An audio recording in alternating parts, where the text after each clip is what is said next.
باپ کا انتقال حضور کے اس دنیا پہ قدم رکھنے سے پہلے ہی ہو گیا تھا. ابھی شکم مادر میں تھے کہ حضرت عبداللہ کا انتقال ہو جاتا ہے. در یتیم پیدا ہوئے ہیں. 6 سال کی عمر میں ابوا کے مقام پر ریت کے ٹیلے آئے تو وہاں سیدہ آمنہ کی طبیعت خراب ہو گئی اور پھر لمحے بھی زندگی کے آخری ہیں.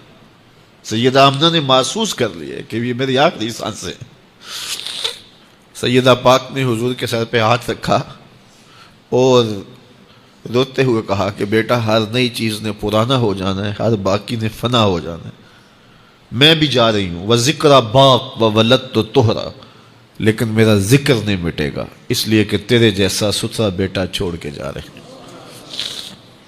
یہ آخری لفظ تھے سیدہ پاک کے کہ سیدہ آمنہ سلام اللہ علیہا کا انتقال ہو گیا.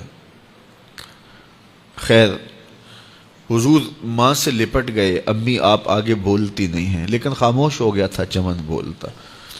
حضور نے وہیں پھر اپنی ماں کی تدفین کی. تدفین کے بعد ام ایمن کے ساتھ سواری پر بیٹھ جاتے ہیں اور چمٹ جاتے ہیں ام ایمن کے ساتھ، اور وہ جا کے حضرت عبد المطلب کے سپرد کر دیتی ہیں. تو حضرت عبد المطلب حضور کو آغوش میں لے کے بڑا روئے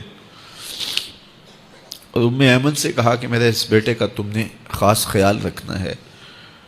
اور پھر انہوں نے اتنا خیال رکھا کہ میرے حضور فرمایا کرتے تھے، ام ایمن میری ماں کے بعد میری ماں ہے. 2 سال کے بعد حضرت عبد المطلب کا بھی انتقال ہو گیا. ابن حشام کے یہ لفظ سینہ چیرتے ہیں کہ جب امیر قریش کا جنازہ اٹھا تو سارا مکہ جنازے کے لیے امڑ آیا، لیکن لوگوں نے 8 سال کے ایک بچے کو دیکھا جو دیواروں سے لپٹ لپٹ کے رو رہا تھا. آج یہ سہارا بھی چھن گیا تھا. پھر چچا کی کفالت میں آئے. پھر ایک وقت آیا کہ وہ بھی اس دنیا کو چھوڑ گئے، اور اسی سال حضور کی اہلیہ کا انتقال بھی ہوا، اور اس سال کا نام عام الحزن، دکھوں کا سال رکھا.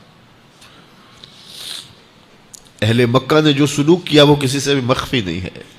پتھر مارے، گڑھے کھودے، کانٹے بچھائے، اجریاں ڈالی، اپنے گھروں کے کوڑے لا کے حضور کے گھر کے سامنے رکھ دیے.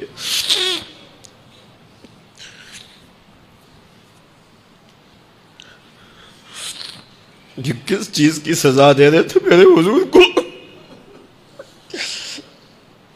میرے حضور علیہ السلام نے پھر طائف کا سفر کیا کہ شاید وہ لوگ میری بات کو سن لیں، لیکن انہوں نے جو دردناک سلوک کیا وہ بھی تاریخ کا ایک انتہائی دردناک باب ہے.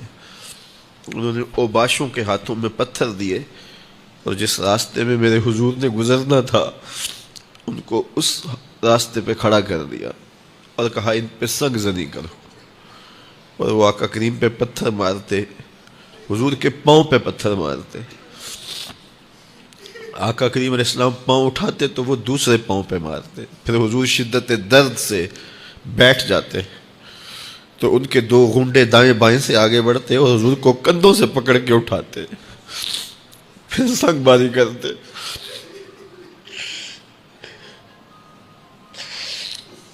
نالین حضور کے خون سے بھر گئے. عذاب کے فرشتے حضور کے پاس آئے کہ اگر آپ بد دعا بول دیں تو ابھی ہم ان پہاڑوں کو جوڑ دیتے ہیں اور یہ طائف کے لوگ پس جائیں گے ان پہاڑوں کے درمیان.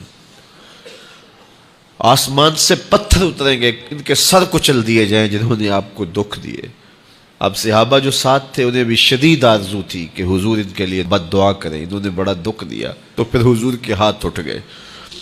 صحابہ کا خیال یہ تھا کہ ابھی حضور کی زبان کھلے گی اور بد دعا کے لفظ نکلیں گے اور یہ پیس دیے جائیں گے. لیکن جب وہ لب کھلے، وہ پتلی پتلی گلے قدس کی پتیاں، وہ لب ہائے دور جب کھلے تو لفظ کیا تھے؟ اے اللہ میری قوم کو ہدایت دے دے، یہ مجھے جانتی نہیں. اور کہا کہ مجھے ان کی نسلوں سے ایمان کی توقع